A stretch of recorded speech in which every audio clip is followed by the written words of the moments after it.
નમસ્કાર મિત્રો, આપણે ધોરણ 8ની અંદર સંસ્કૃત વિષયની અંદર એકમ કસોટીની અંદર પ્રકરણ 1થી 3 સુધી પૂછવામાં આવેલ છે.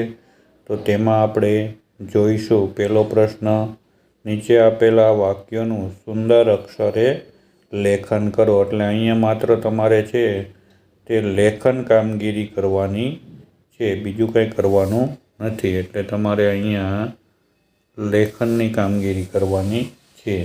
એટલે જોઈને તમારે તે જ વાક્યો લખી આપવાના છે.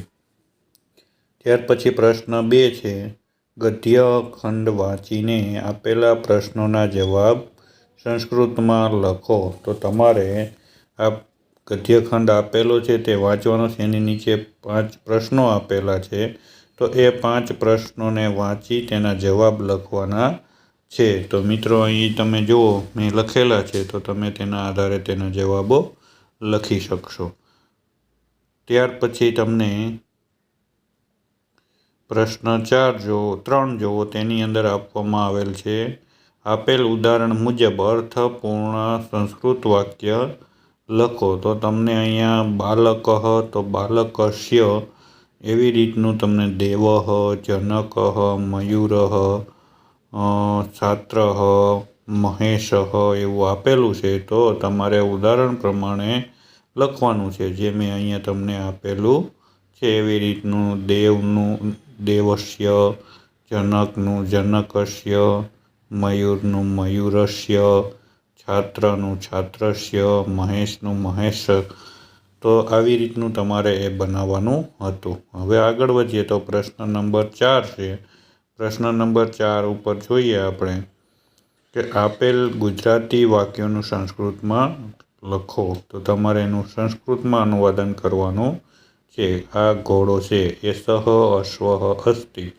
બીજું છે, એકલવ્ય ધનુર્વિદ્યા જાણે છે, એકલવ્ય ધનુર્વિદ્યામ જાનાતિ. ત્રીજું છે, હું 8મા ધોરણમાં ભણું છું, અહમ અષ્ટમે કક્ષાયામ પઠામિ. ચોથું છે, વિદ્યાલયમાં પુસ્તકાલય છે, વિદ્યાલયે પુસ્તકાલયમ અસ્તિ. પાંચમું છે, તે અભ્યાસ કરે છે, સહ અધ્યયનમ કરોતિ. તો આવી રીતે 5 જેટલા વાક્યોનું સંસ્કૃતમાં ભાષાંતરણ કરવાનું છે, અનુવાદન કરવાનું છે. પછી તમને 6થો પ્રશ્ન પૂછેલો છે, કૌંસમાંથી યોગ્ય શબ્દ પસંદ કરીને ખાલી જગ્યા પૂરો. ખાલી જગ્યા ગજઃ તો સહ ગજઃ. બીજું છે, તાત ખાલી જગ્યા તો ચટકા. ત્રીજું છે, મિતા તો એષઃ મિતા.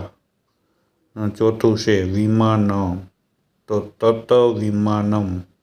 પાંચમું છે, શશકાઃ તો તે શશકા. તો આવી રીતના તમારે આ પેપરની અંદર જે આપેલા છે પ્રશ્નો તેના જવાબો લખવાના છે. ધોરણ 1થી 12 સુધીની એકમ કસોટીના પેપર સોલ્યુશનના વિડીયો જોવા માટે એનવી ઠુમર યુટ્યુબ ચેનલને સબસ્ક્રાઈબ કરવાનું ભૂલશો નહીં. શેર, લાઈક કરો અને આપણા મિત્રને પણ આ વિડીયો મોકલો. અસ્તુ.